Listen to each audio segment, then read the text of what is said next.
everybody. It's Dave here and Darren over there. We're your two old bloggers. Been commenting publicly on the Minnesota Vikings for over 2.5 decades apiece, and we're going to continue, whether you like it or not. And hopefully you will like it, and that's the whole point of the show. But I wish to welcome everybody that's here so far. You guys rock. Today we're going to be talking three themes as usual. The first one is Darren starting a position review. This time it's going to be defensive backs, the secondary. How do we sit there? And are we heading towards a crisis? We'll find out. And then the second theme, we're going to be talking about how, I don't know if it's letting him go, he chose to go, but how Daniel Jones may earn us a higher draft pick next year. Damn the bad luck, isn't it? And thirdly, we're going to hit This Week in Vikingsland with a few tidbits. We're going to revisit the report card, NFL players report card, because ESPN was talking about it this week.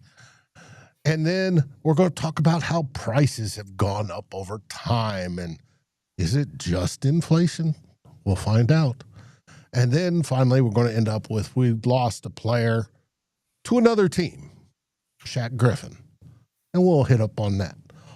All that and more on today's Two Old Bloggers. Let's rock.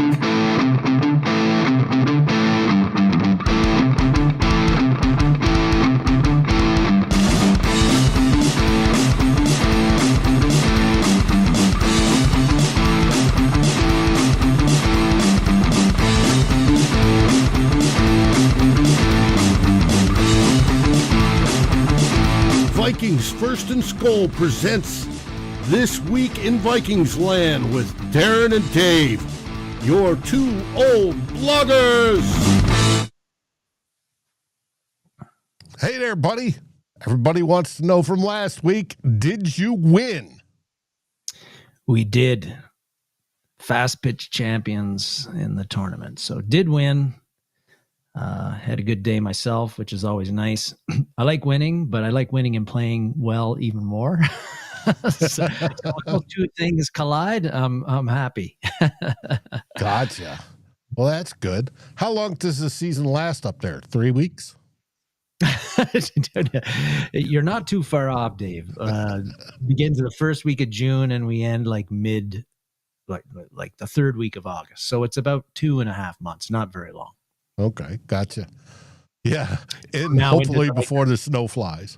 I got you. Yeah, never a guarantee, but usually we're safe there. But we're into like those 3 weeks in Yellowknife where it's sort of warm. So, gotta enjoy it while we can.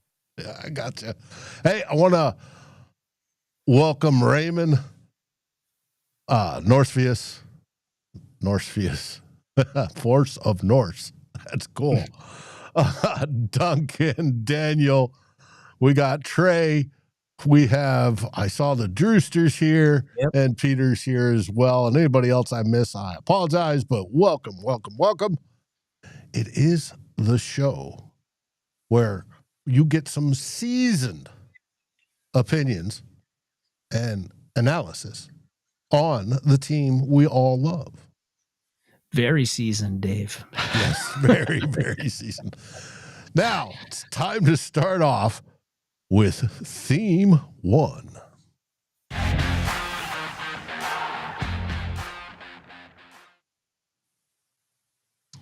We're doing a position review.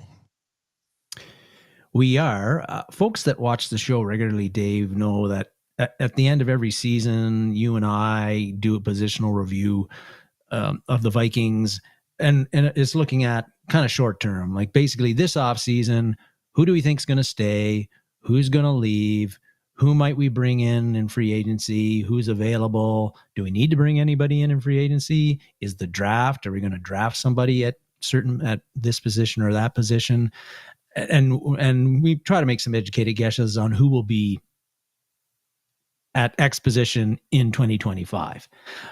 Now that we've gone through free agency, the draft, the 90-man roster is pretty much set. There might be a guy here and there who will drop off and be added between now and training camp, but it's pretty much what you see is what you get.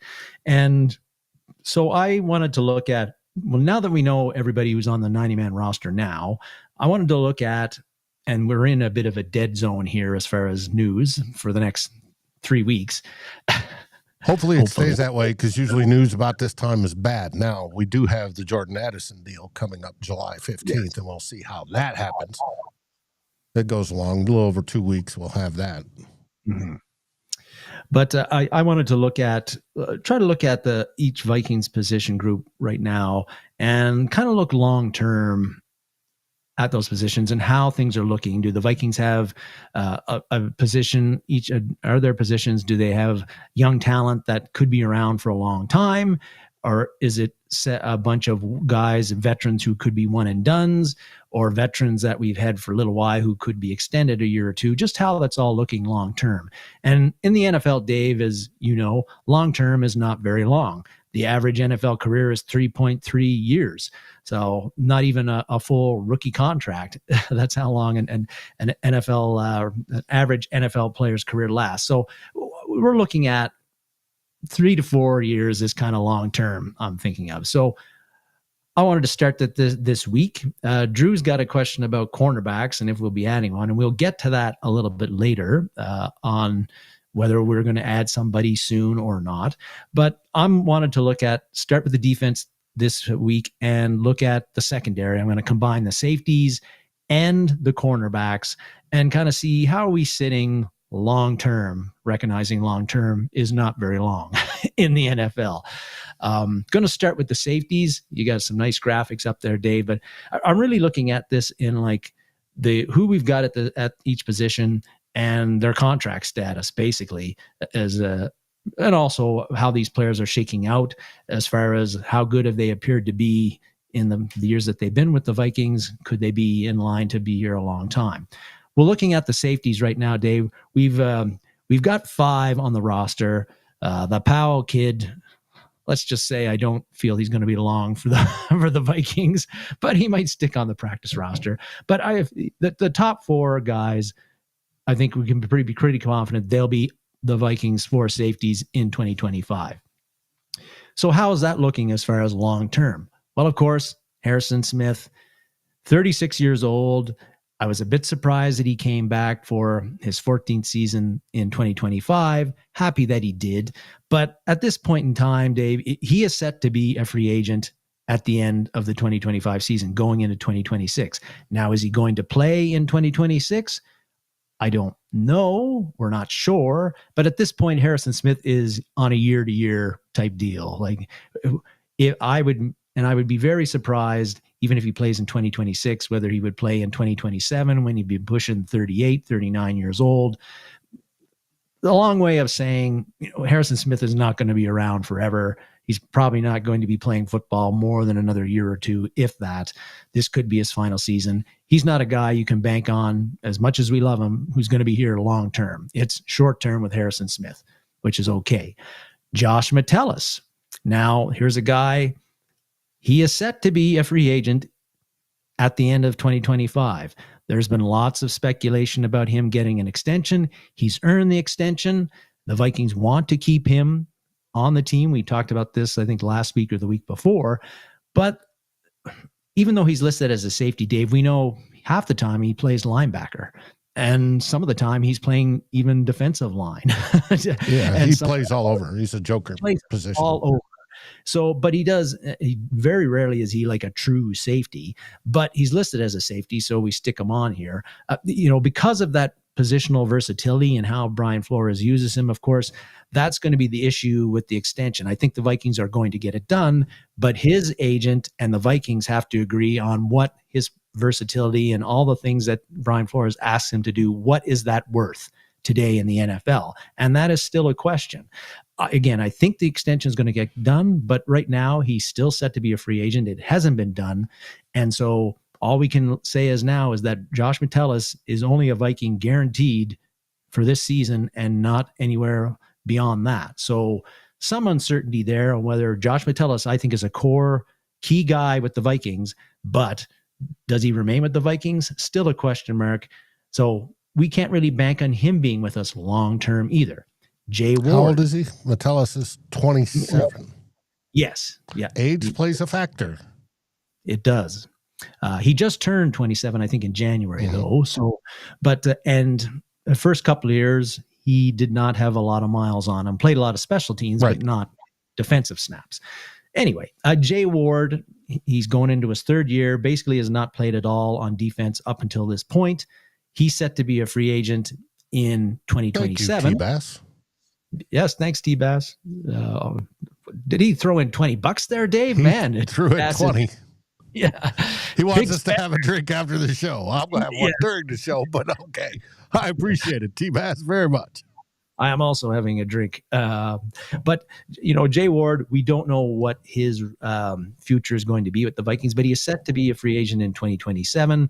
And is he set to get a larger role with the Vikings and become more of a key contributor to the defense? With Harrison Smith potentially leaving after this year, Jay Ward could be a good guy who could get promoted after being the draft and develop guy. But we don't know that. But he's not really long term either because he's only under contract for another 2 seasons. Theo Jackson is the only guy. Signed an extension in the offseason. Jackson is the only guy who will be with the Vikings up until the 2027 season. So he's set to be a free agent in 2028. He's the only guy, safety we have, who's really right now locked in for at least 3 seasons with the Viking, which I would consider long term. Now, some uncertainty with Theo. He's not signed for a lot of big bucks. It's starter money, but low-end starter money. But we've liked what we've seen from Theo in the small amount of defensive snaps that he has had. But is he ready to take a bigger bite and be a full-time player at safety and for this defense? Again, nothing's guaranteed, but he's going to get the opportunity this year to prove that he deserves to be a starter in 2027 or 2026 and 2027. But he's the only safety right now who we've got under contract for the next 3 seasons. So again, there's some uncertainty there at safety. I wouldn't say we've got the talent there isn't old, but it's not locked in for a long time for the Vikings. So uncertainty there about, is this going to be the right mix? Who is going to be here going forward in 2027 and in 2028? Now let's look at the cornerbacks. Quite similar to the safeties, Dave, as far as what players we have locked up for at least 3 seasons. The only one is Byron Murphy Jr., who signed a pretty fat extension at the end of this offseason, an extension that I was happy to see the Vikings give him because, again, I felt he earned it, particularly last year with pretty stellar play. And he's still pretty young, Dave. He just turned, I think, 26 himself or 27. But he is locked in up until the 2027 season. But he's the only one. Isaiah Rodgers signed in free agency from the Eagles. He signed a 2-year deal. He's 27 himself. We have some high hopes for him, but he's set to be a free agent in 2027, only locked in for 2 years. Now, is it possible that this year is going to be a key year for Rodgers because it looks like he's going to be cornerback 2, opposite of Byron Murphy. He's going to be a starter. He's had pretty good grades in smaller spurts with the Colts and with the Eagles. Does that translate when he becomes a full-time starter? Again, we're going to find out. If he plays as well as Brian Flores thinks he's going to play, and as well as he's played as a part-time player with the Colts and the Eagles, then he could be a guy who could be here long-term. Now, the thing is that he's 27 now. In a year, how long do you extend Isaiah Rodgers if he plays really well in 2025? Because cornerback is a bit like running back, Dave, where I think guys can fall off a cliff pretty fast because you need to have that speed, explosiveness, quick twitch stuff. And that stuff starts to leave you when you get 29, 30 years old. So would the Vikings want to extend Rodgers?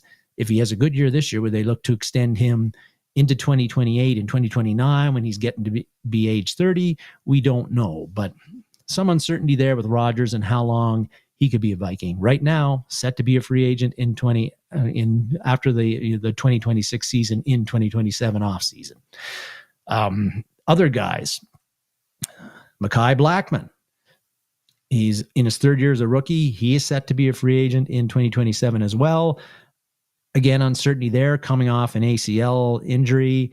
How he was already an old rookie when they signed him. He's already almost as old as Byron Murphy and Isaiah Rodgers have been in the league a lot longer. So a big year for him. Some uncertainty whether the Vikings would even consider what kind of extension they would consider for him if he plays well this year.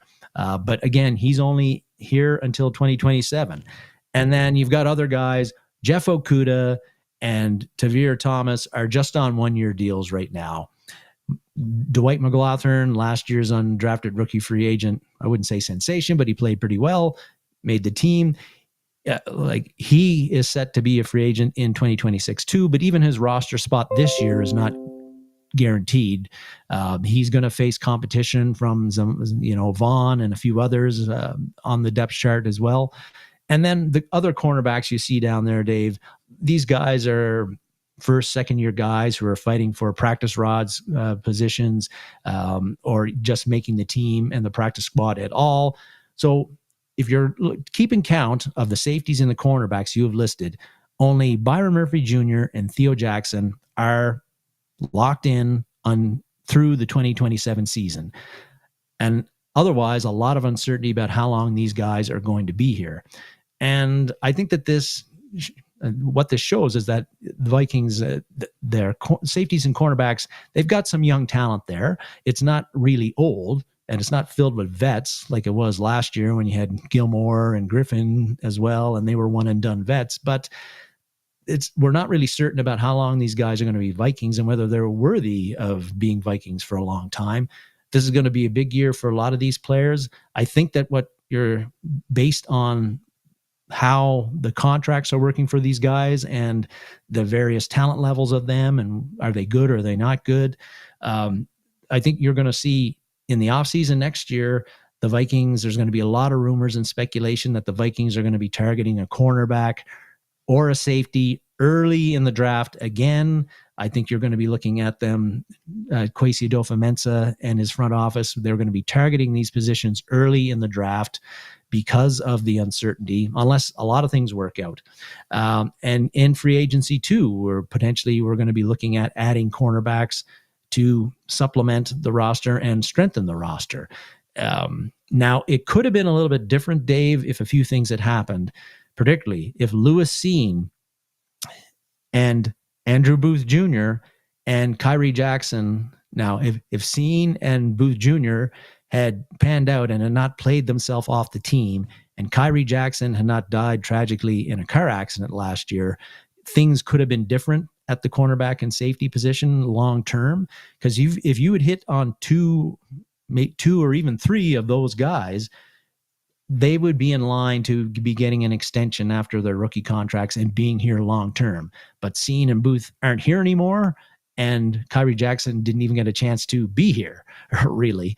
And so that's hurt the Vikings' young talent depth, and it's put them partly in a position where the cornerback and safety room, I think, long term, the prognosis is not looking so good as far as, is this a deep, young, talented group that's going to be a strength for the Vikings long term? A lot of question marks there, to me anyway, is looking at the way the roster is shaping out right now and the contract situations of a lot of those guys. Yep, and this man's going to have to figure it out, hopefully better than he did last time. Now, Some of it may not be his fault, i.e. Kyrie Jackson. That's an unfortunate happening, but he's got to figure it out.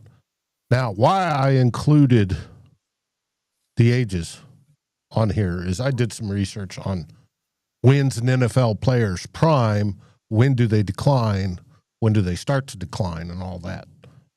And Darren, you're 100% correct about corners start to lose it around 29, 30 years old. They lose that quick twitch that the guys are talking about in the chat. It tends to drop off. Safety, believe it or not, it's a little bit longer because they can watch a little bit better. Yes. They're more reacting to what they see versus instinctual type of deal. They can last a little longer. Obviously, the great Harrison Smith is way beyond normal years, and there are exceptions to every case. But you want that range to hit them in their prime. And you're right. Come 3 years from now, there's going to be a push probably in the next couple of years to get some defensive backs that can be trusted long term. Now, will Jackson turn out to be a great safety? Possibly, but he's of the age where he could run through the end of his extension and that may be it. Yeah. Or, wherever it is. Now, you saw Khalif Halisi on there. I was trying to figure out who in the world is this kid. It's number 25. I don't know who the photographers are that take the pictures for Vikings.com, and most of these images are courtesy of Vikings.com, Minnesota Vikings.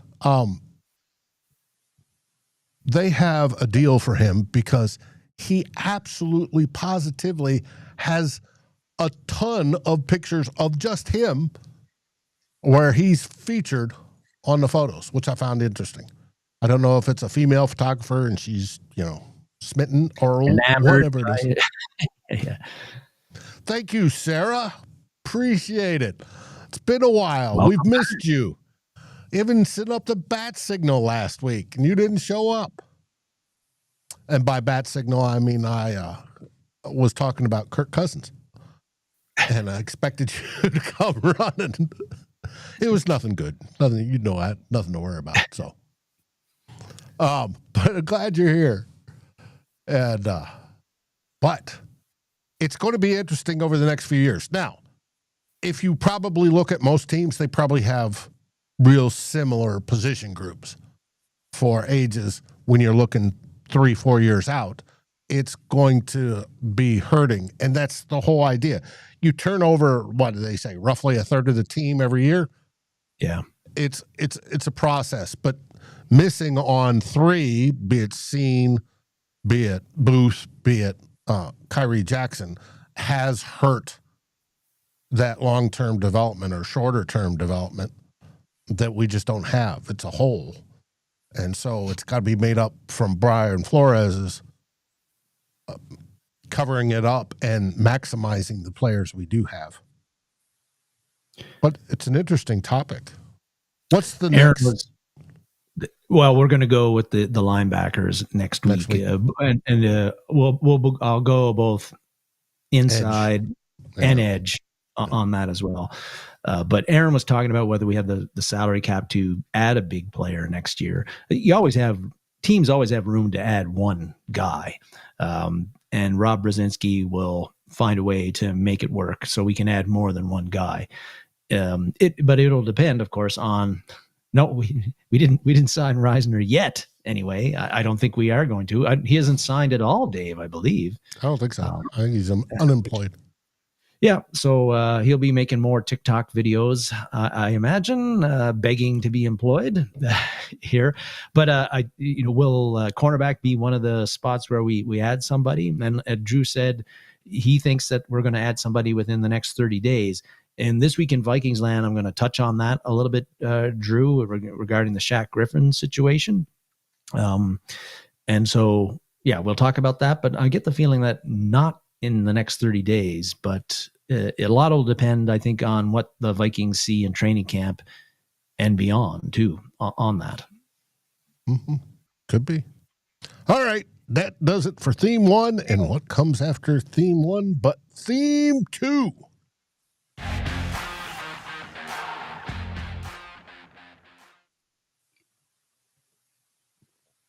All for the better. Yeah. Well, I was going to make this a shorter. I was going to talk about this in This Week in Vikingsland, but I ended up putting on so many notes. I just decided to make it its own theme today, and I think it's a pretty good theme. If you remember last year, when the Vikings signed Daniel Jones to our roster after the Giants released him, I think it was pretty clear there was very little chance he was going to ever get on the field as a Minnesota Viking. And if he did, it was going to be really bad news for the Vikings, because that would have meant Darnold went down with an injury and Mullins was down with an injury, and we had to go with Daniel Jones. But so why did the Vikings sign him if he wasn't going to play in 2024? Well, there was a couple of reasons. They were looking at the 2025 season and I think the 2026 draft when they made this move. The first thing was that, but they were hoping that Jones would be agreeable to re-signing with the Vikings this season and backing up J.J. McCarthy. It turns out that Daniel Jones was not agreeable to that. He was looking to start, and when he was offered the chance to compete with Anthony Richardson for the starting job in Indianapolis, he took that deal and ran with it and ran away from the Vikings, even though he really liked it here, apparently. But hey, players in the NFL want to play. So I understand if you've got a shot at starting as opposed to you're probably just going to be a backup, well, you're probably going to take the former. Jones did that.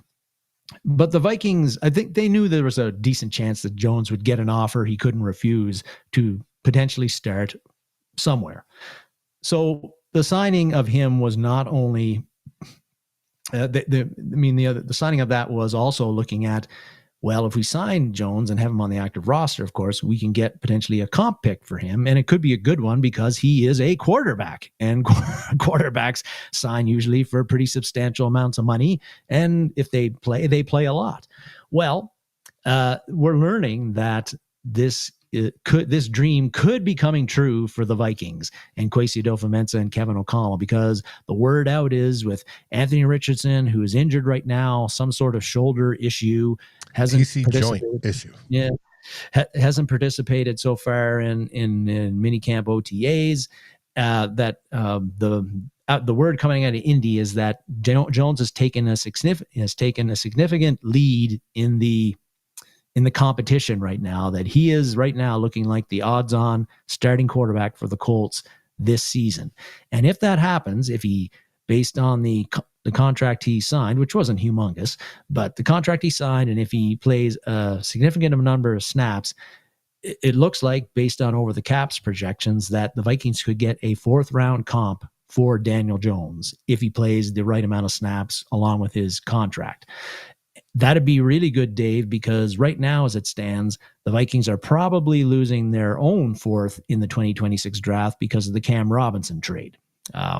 Because Robinson had to make an unspecified, it was a conditional 5th that could turn into a 4th based on, we think, playing time. Well, Robinson was a starter as soon as he got to the Vikings and played pretty much every snap. So whatever playing time threshold there was, he's probably met it. We are going to be giving up a 4th to the Jacksonville Jaguars for the Cam Robinson trade. So Jones potentially could get us back in the 4th round, which is good, because if that happens, the Vikings are looking at right now, they're staring at potentially 3 comp picks that they are going to get because of free agents that they have lost compared to what they brought in.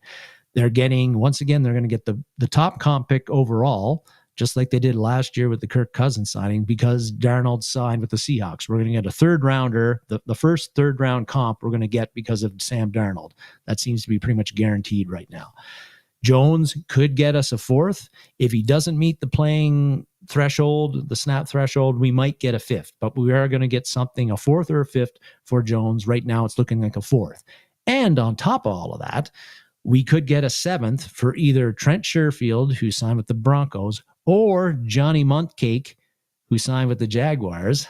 We could get a 7th rounder if they meet certain playing time, and Munt or Sherfield could play a significant enough role that they could do that. That gives us 3 comps to go with the 6 picks we already have, which gives us 9 draft picks going into 2026 potentially. Why is that important? Well, one, that'd be the most draft picks we've had since the 2022 draft when we had 10. We had like 5 or 6 picks in 2023, 2024, and 2025, right? Pretty much. So that's the most draft picks we've got. A few more dart throws for Kwesi Adofo-Mensah.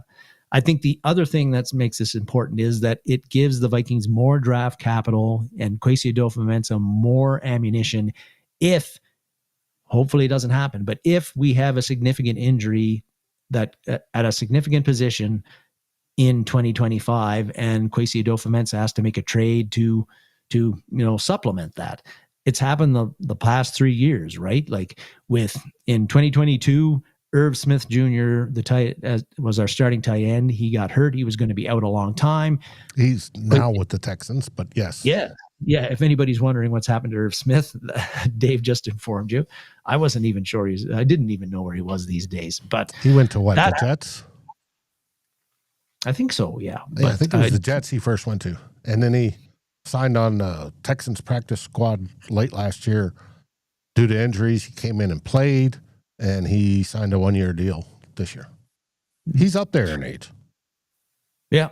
Well, it was 2019 draft pick, right? So he's been around a while. Well, I think he's, but I think he's near 30 or in his 30s. Yeah. Drew, we've got a draft pick in every round right now going into the 26 draft, it looks like. So first, second, third, fourth, fifth, sixth, and we've got 2 in the third right now, and it looks like 2 in the sixth, I think, as well, if things set up the way they do. But yeah, so it happened in 2022 with Irv Smith Jr. It happened in 2023 with Kirk Cousins going down. It happened last year, of course, with Christian Darrisaw. And each of those times, Kwesi Adofo-Mensah made in-season trades to beef up those positions. And he used future draft picks to get those deals done. To bring in TJ Hawkinson to replace Smith, he traded 2 picks in the 2023 draft and 2 in the 2024 draft to get Hawkinson. And with the Kirk Cousins issue, this wasn't a significant deal, but it was for a little while anyway. But they used a future 6th rounder to bring in Josh Dobbs and get him from the Arizona Cardinals. And Dobbs ended up starting a number of games for us in 2023. And then last year, when Darrisaw went down, of course, Kwesi Adofo-Mensah pulled the trigger and got Cam Robinson from the Jaguars and gave up a conditional 5th, which looks like it's going to be a 4th for that. So God forbid it happens in 2025, but you've got, like I said, a really strong roster right now with the Vikings that looks like it's ready to contend. And the Vikings, with these comp picks, it looks like right now we're going to have 9 picks and a pick in every round in the 2026 draft. Kwesi Adofo-Mensah can use some of that to make a trade if you have a serious injury that costs you a starter at a key premium position for a long time, season or several games. Kwesi Adofo-Mensah has the draft capital in 2026 to get a guy who can help the Vikings now, even if he's sacrificing a bit later. But it's not as bad when you got 9 picks, Dave, compared to if you had 6 or 5, right? Then you'd be really gutting your 2026 draft if you had to make that selection and if you have to use one to get a guy. But with 9 picks, it gives the Vikings more breathing room and more ability to do that. And the fact that they're potentially get a 4th for bringing on Daniel Jones at little cost and little cost salary wise and no cost in any other compensation wise, I think that's a pretty nice piece of work by our general manager in using and looking at this guy can help us team-wise, but he can also help us draft-wise with comp picks. And that's what Kwesi Adofo-Mensah did. And I think was just one of those little underrated moves that's looking like it's turning out, aging really, really well for the Vikings. Yep, and he's done well getting free agents and through trades and the whole work. So give him the more capital to use, and plus without, if he doesn't, that just means more bullets to shoot for the corner and the safety that we just talked about in the first theme. That is going to need, those rooms are going to need to be find the next generation thereof. So, yes. mm-hmm. And Lone Wolf says he really likes the Josh SKOL and Isaiah Rodgers as low-cost, high-value free agents. Yes, very much so.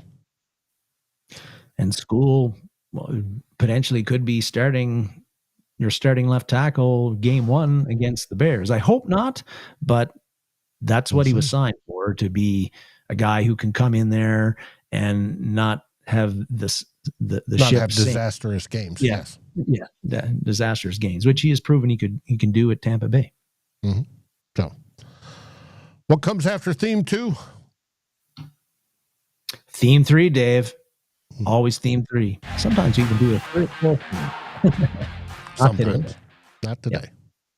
Yep. All right. This week in Vikingsland. Yes. Going to touch on 3 things today, Dave.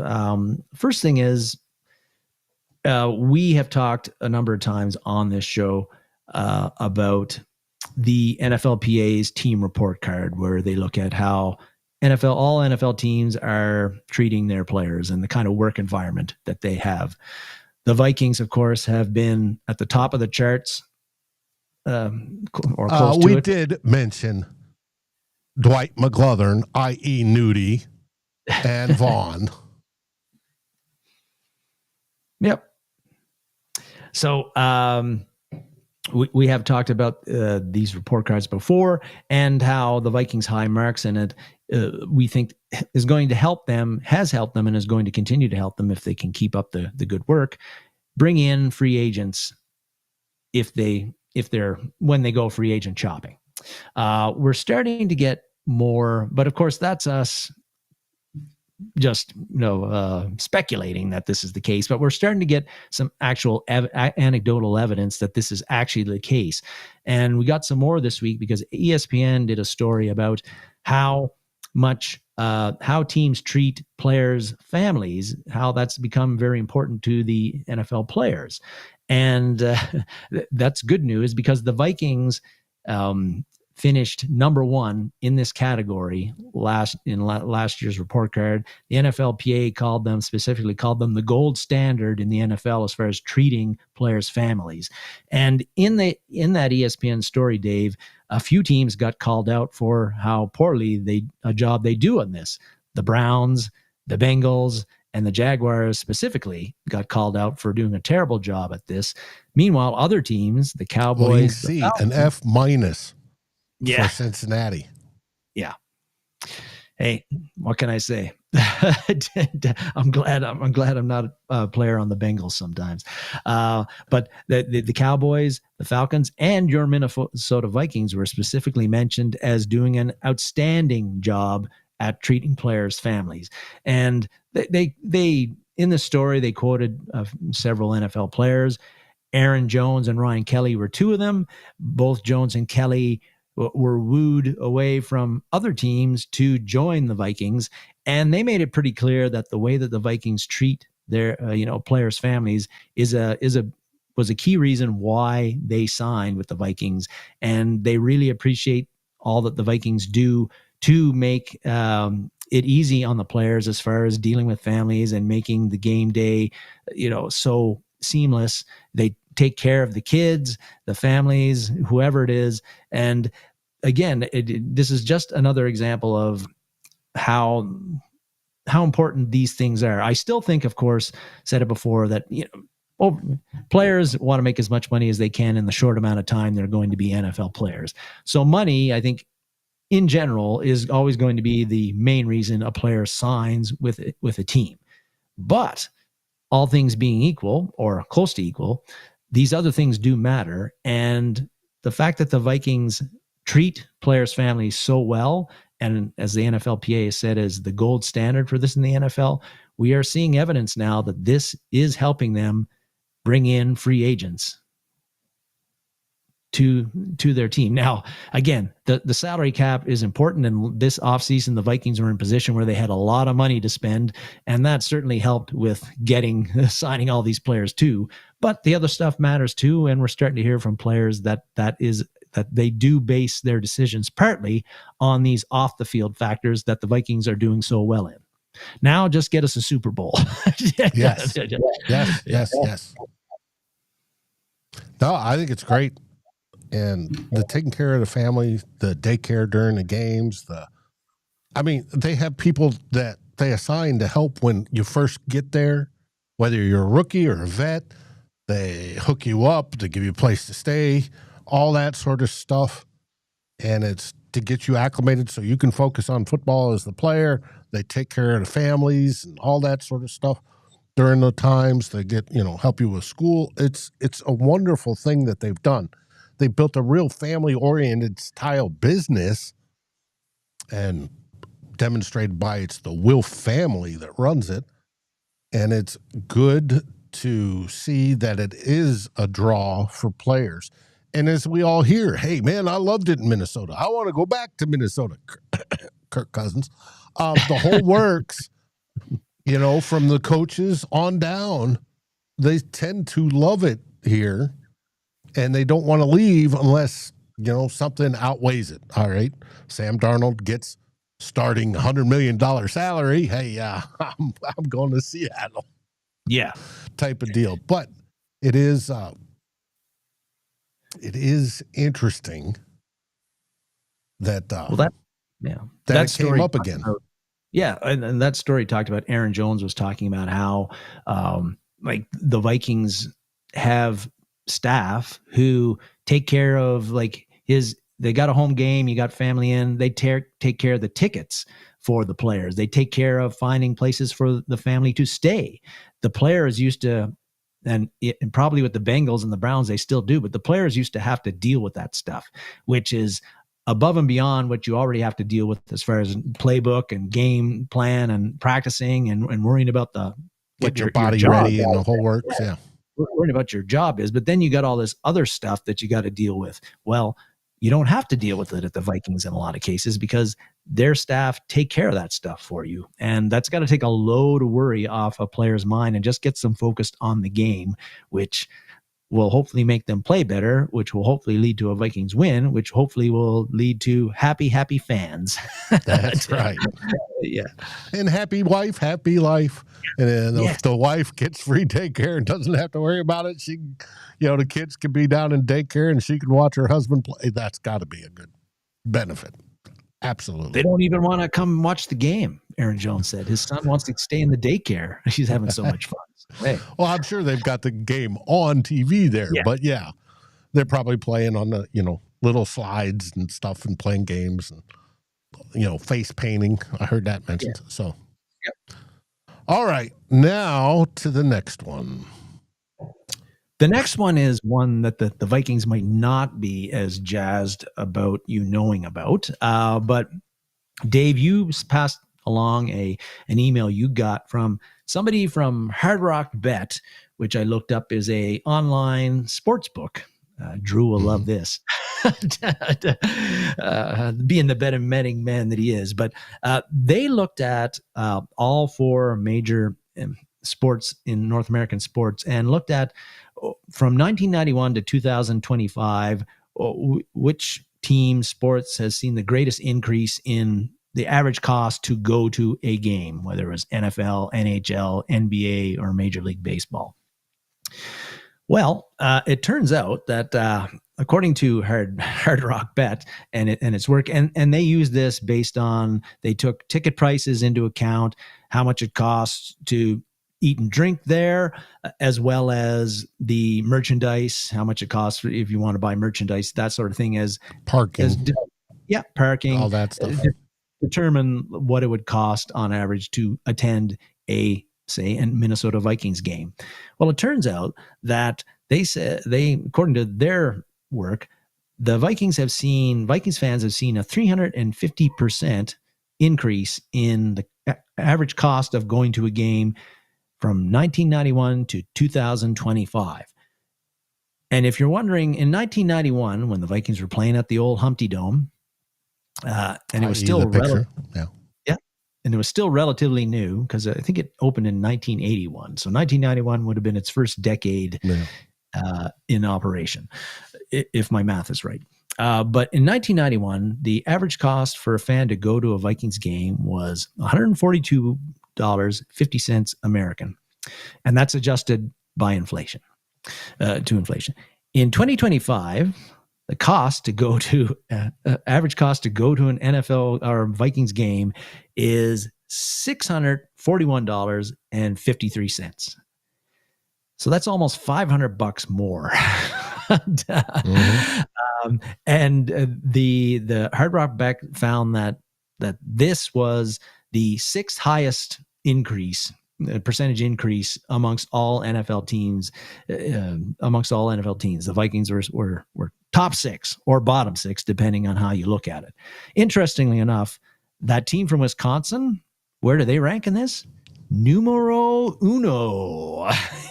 If you were a Packers fan in 1991 and you wanted to go see a game at that dump that was Lambeau Field back then, it's still Lambeau Field today. It's the same stadium. Just branded much better, Dave. That's right. Same aluminum bleachers. All they did was put up some extra seats and underneath the scoreboard and called an upper deck. Yeah. Anyway, 128 bones to go to a Packers game on average in 1991. Today, this year, if you want to go to a Packers game at Lambeau, you will fork out on average $718.57. Anyway, they're number one. We're number six as far as increase, but it makes you wonder what would lead to the increase, because the study said that the rate of inflation from 1991 to 2025, I might be getting this wrong, is like 47% or something like that. Yeah, but you gotta remember, it compounds every year as well. I've never been an economist, Dave. I really admit. If you have 2% one year and it's 3% the next, it doesn't mean it went up 5%. It went up 2% the one year, and then it went up 3% of whatever the 2% number was, and it compounds interest. That's why you want to get an investment and build profits that compound. That's what makes you wealthy. Well, inflation compounds over the time. Now, there are other added costs that I'll get into here shortly that also cause it to rise. But obviously, the big one, or one of the big ones, would be that the Vikings opened US Bank Stadium in 2016. It cost them $1.06 billion to build. $620 million of that the Vikings put in. The rest the state put in. But you better believe that $620 million, everything from ticket prices to your beer and your hot dog and whatever you're eating in the merchandise, that $620 million is all baked into every cost, everything that goes into everything that you spend money on at US Bank Stadium. You could talk about, salaries have gone up, but they've gone up for every team, right? The same amount. So I don't think that is a big factor into why the average cost has gone up so much for a Vikings. Yeah, but every team's average cost has gone up. It has gone up. And ticket prices have gone up. Yeah. They have. Another thing I think that's driven this is that the voice of the NFL fan or whatever, there was a survey came out this year that gave Viking fans that go to US Bank Stadium gave the Vikings, US Bank Stadium, the number one rating for game day experience amongst all NFL teams. So, and the Vikings rank very high in everything from food to security to entrance and getting in and out of the game, parking, game entertainment, et cetera, which is all great.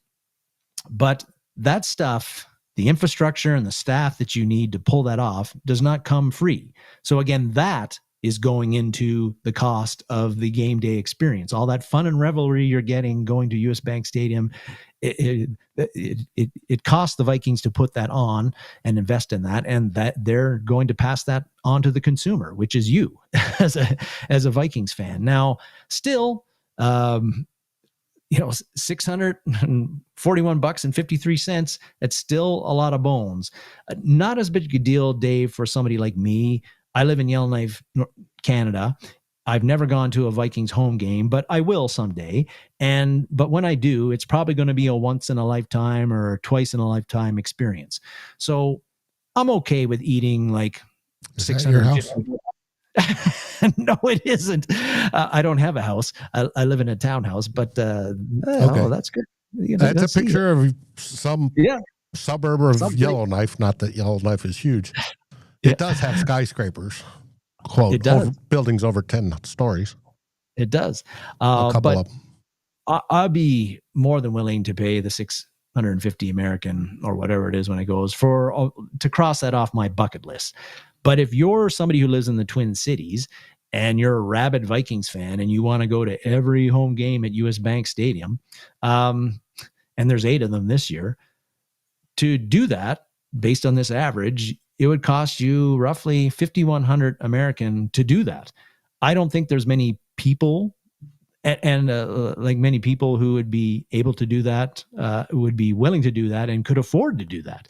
And also, most people don't go just solo. They've got a partner, or they're bringing a wife or girlfriend, or they're bringing a family and spreading out the costs. Now, costs will be greater, but it means a little bit less per person. So, you do start to wonder, like, how long, like, when do the Joe average fan get priced out of a Vikings game or going to more than one Vikings game? I don't know if we've gotten to that, because people are still, US Bank Stadium still is getting sold out every game. They're packing them in. And that didn't used to happen at the Metrodome when the ticket prices were a lot lower and the Vikings were just as good or better than they are today. But, that cost, were some bad times there in 91. There were some bad times, but there are some ways that you can bring that cost down, Dave. Like, you don't have to buy merchandise at a game if you go to it. I went to an Oakland A's game last year in Oakland, and I could not believe how much they were charging for Oakland A's jerseys, like $200 American. But there's that. You don't have to have 10 hot dogs if you're there, or 10 beer, which are probably going for what, like $15 American? I think they're $18 or $20 a beer for a 12-ounce Miller Lite. Oh God. Yeah. I know at like Air Canada Center in Toronto for a Leafs game, like a cup of beer is like $20 Canadian, which is outrageous, but they can charge it. But yeah, there's those things that add up to it, that the cost of the ticket is one thing, but you can tamp down on some of those prices, I think. But still, it's hefty. It is hefty, and it's on who will be king. We even talked about it, and I sort of bitched about it here this week or last week about their pricing out, the kids, the young people that come in to build the next fan base. Mm-hmm.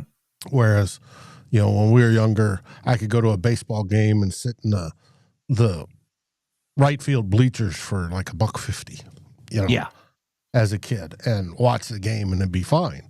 $1.50 back then was probably like $20 now, but it was affordable, and you could do that. And a hot dog was $1.50 or whatever. Well, stadium cost, why it's gone up, or part of the reason it's gone up, is US Bank Stadium, for one. Building the new stadium, it's driven up costs. Yes, there was the initial $1.1 billion investment. There have been investments after that. The Wilfs have covered from fixing the outside when the panels started blowing off to putting, I think we've had, three or four cycles of new turf that have gone in and out. Now, it's owned by the state. It's a state building that the Wilfs don't own it, but they're still pumping in tons of money. Like this offseason, for this season, they put in Wi-Fi 6 into the stadium. So that'll be brand new. It'll be, I think, about the only stadium that have Wi-Fi 6 capability. And if you have a phone capable of doing it, you'll have better reception. Mm-hmm. There's it opens a third band is what it does. So you get more bits faster. They're doing all sorts of stuff. But you talked about the employees and the security and everything else. You got to remember, after 9/11, security skyrocketed. Yeah. It just went up. There's a whole security team, and they're at every gate, and every line has somebody patting you down and other people watching, and all that raises the cost. It's all a part of the logistics to run the game, right? Then general inflation, the cumulative rate over that time is 120.8% from 91 to 2024. That's what that compounded is. So, but that increase also goes up for the cost of goods and services, including concessions and tickets, even though tickets now I think are solely digital. There's high player salaries, but that affects everybody. But the salary cap has gone up and player salaries have gone up, and the team has to pay part of that, and that's a bigger dollar amount that gets rolled into it. It all gets rolled into it. And the demand, you mentioned, they've been sold out every single time. At least 66,000 plus people pack into that stadium. And as long as the seats are being filled, there's no reason to lower ticket prices. Yeah. And in the division, if I remember from the email, Detroit is higher than us. Now, and the Packers is the worst. They're number one in the league. And for Green Bay, maybe they're throwing in the cost of building Green Bay Village there that they highlighted during the draft or whatever it was. But build a new wing onto their museum or whatever it was. It's, it blows my mind for Green Bay. But it all goes into that. Now, you could be the Santa Clara 49ers, where you have to be, named Gates or some, tech guru to afford tickets to go to. But it has gone up, and that is crazy. Now, what do we get from fans over that increased pricing? We get a modern experience in the game. We get the best stadium out there, right?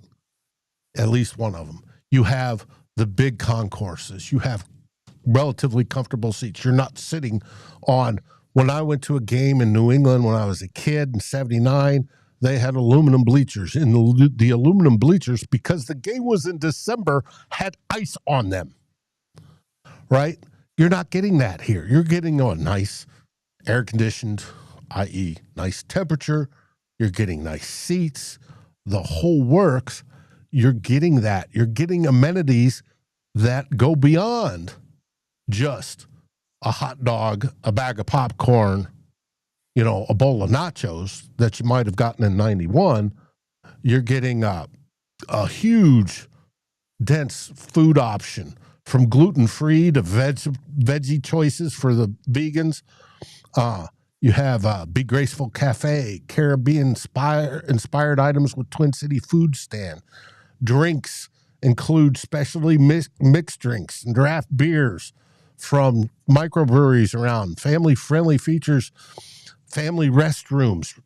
Metrodome had the trough. Yeah. They weren't the only place that had it. I know, yeah. And we well know it. But Coliseum also had it when I was there in September. Yep. And but Sally got to do the taste testing last fall, where she was called in to do the drinks and everything. And it's all that gets rolled into, this is why it costs $600 and whatever it was dollars on average to go to the game. And then if you want to throw in, I want a Justin Jefferson jersey. Yeah. Okay. You're paying full price. It's not a cheap one. If you want a JJ McCarthy, and there was an article we passed up and didn't mention that he's the biggest money draw of the NFL so far, with the registered stuff selling jerseys and such, which is all those Wolverine fans. Yep, it's got to be. But it has changed. The big screen, all that, it goes, what did we have in the Metrodome? We had these little on the end, and they were big for the time, but they were garbage. And now we got these monster ones, and they're high definition, and it's just everything has gotten bigger, better type of stuff that we get. There's more parking now. It's not close, but there's more parking. You have public transportation now. I don't remember that when the Metrodome was up there, and I went to a game, and I went to a couple Twins games there. But you got the Metrodome, the whatever the light rail is, goes right up. All that stuff costs money, and cost goes that way. Indirect benefits is that the higher revenues that the team gets also enables the Wilfs and to invest in higher players. We know the Wilfs have been free to give up money when it needed, whether out of their pocket or out of the profits they make. They're one of the higher spending clubs on that, especially when Tyler and I talked about cash over cap. That whole deal this last week, all that gets rolled into the cost and why it's gone up. Do I wish it wasn't as expensive? Sure. Absolutely. I will eventually get up to US Bank Stadium and see a game there. I have yet to. I've seen the Vikings other places. I've seen the Vikings in the Metrodome, but I've seen them in Old Met, but I have not seen them yet in US Bank Stadium, and I will eventually get there. Now, we'll see how it goes, but I can't wait. But it's a whole new vibe. It's not what it was. And that's one of the reasons it costs so much. Now, I wish it was cheaper. Sure. Heck, I wish Sunday ticket was cheaper. Because that's how I get it. Yeah. Oh, well. I'll get off my soapbox. Dave, you opened up a can of worms there with your trough reference. Hey, I've done it. Mm-hmm. Yeah. Now, the last little bit of the show.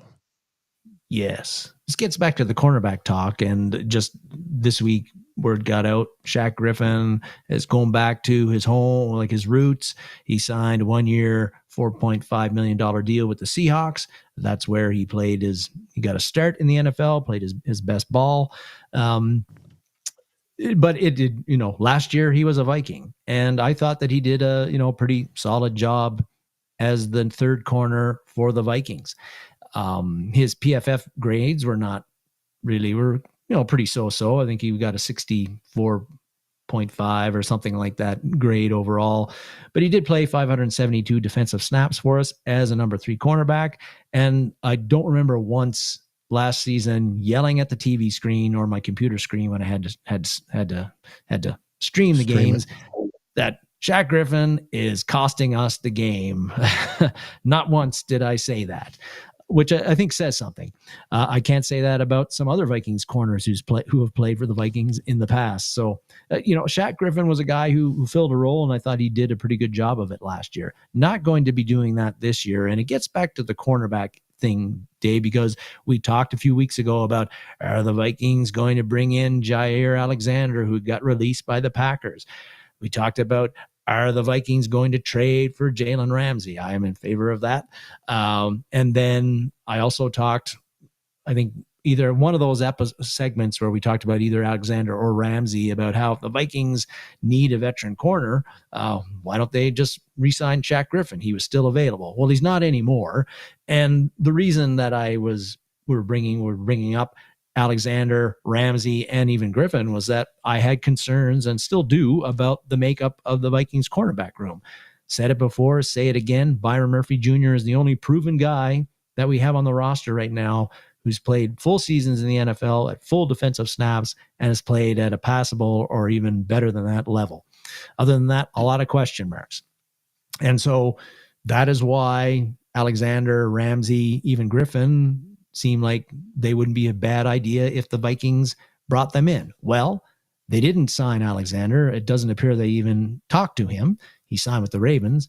They so far have not traded for Ramsey, and I don't think that they're going to. And Griffin, they don't appear to have had any real much contact with him either, offered him a contract or anything, and now he is a Seahawk. So it just goes back to, I still have concerns about the Vikings cornerback room, but Brian Flores, what this is showing me is that Brian Flores, who talked glowingly about various Vikings corners at minicamp, that he is not blowing smoke here, that he and his defensive staff and the Vikings front office believe that they do have a good cornerback room here right now, that they can get the job done. They will not be a detriment to the Vikings' success in 2025, and that they will actually be an asset in 2025. I still don't agree with that assessment, but if Brian Flores thinks that, then who am I to say that he's wrong? And so I don't think you're going to see, as Drew said, a veteran cornerback signed by the Vikings, not anybody of any note anyway, in the next 30 days. But training camp comes. If some guys are looking bad in training camp and Jeff Okudah is not looking so good in training camp and he gets torched in joint practices against Tennessee, is it Tennessee that they've got coming in? Or New England that they've got coming in. Or somebody goes down with an injury, the preseason games show that the depth is not performing like we would thought, then, hey, late August, early September, yes, the Vikings could bring in a veteran corner. The problem will be is who will they be bringing in that's any good, because a lot of the guys that could be available are no longer available. But right now, it looks like the Vikings are going to run with what they have. They feel good about what they have at cornerback. I hope they are right about what they have at cornerback. Without a doubt, and let me bring that up real quick, to address it so people do not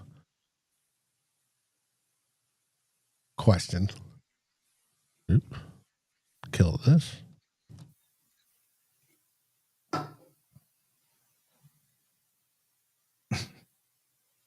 There you go. The corners. We have Byron Murphy going to start, Pro Bowler. Isaiah Rodgers obviously going to start on the other side. Okay. Then we got Mekhi Blackmon, Jeff Okudah, and Dwight Nudie McGlothern that I would throw into the pile of who's going to be the CB3. Yes. When we go to nickel package and Murphy moves in, which one of those three guys, Blackmon, Okudah, or Nudie, comes in there and starts? If it's Nudie, it's great. He's the youngest of the bunch. He's just entering, those years where he would be considered coming into his prime. That would be fantastic. And to correct myself, I don't believe we mentioned Samaya Vaughn during that. We'll see what he does during camp. He's one of the bottom end guys that we just don't know. And if he steps up, great. That helps. But the biggest deal on the corners is who besides Murphy and Rodgers is going to be that third corner. And we will see come here in about 4 weeks. Yeah. A little bit less. I did mention Vaughn briefly when we were talking about this in the first segment. I know, just as somebody who might be he's a guy that McGlothern will be competing with McGlothern for a roster spot this season. I think a lot of us feel fairly encouraged by what we saw from McGlothern last year, but I don't think his roster spot is guaranteed. And Vaughn flashed, based on what we read in minicamp and OTAs so far, making a lot of plays. So Vaughn could sneak in there. He's 6'3". He's young too, also 23 years old. And so there's an opportunity there for him to make the team and be the number 4 corner potentially. Mm-hmm. But lots going to happen here in the next month and a half to how that all shakes out. But the Vikings are running with this room right now, even though a lot of guys from below McGlothern, you would have question marks about how good are they. If they have to play significant snaps, can they get the job done at a passable level? Which is why there's been people like myself advocating for the Vikings to sign to trade for Jalen Ramsey or somebody veteran who has a proven track record that they can play in the league if they have to. Mm-hmm. Yep. It's going to be interesting, without a doubt. And it should go well. I would think so. We're hoping. T. Kubler says he's in Texas and has a bag of M80s just feet from you. Well, make sure you're safe with that. We want you back with all your digits come after the 4th. So, all right, folks. Jason Pierre-Paul. Mm-hmm. And I just watched the clip, but somebody had a small mortar in his hand and lit it while it was in his hand, and end of that somebody. Don't be stupid. Don't get yourself on the Darwin Awards. Yeah. So, any last words there, Darren? I do not. We covered a lot of ground today, so we'll leave it at that. But thanks everybody for all the comments, for showing up again on a Sunday when you could be out on the boat or at a beach or burning burgers or brats or steaks or something. Yeah. So blowing off some fireworks. They've already started going off here, but yes. All right, folks. What do we say, Darren? We say SKOL Vikings, baby. We appreciate y'all. Yes, we do. SKOL Vikings.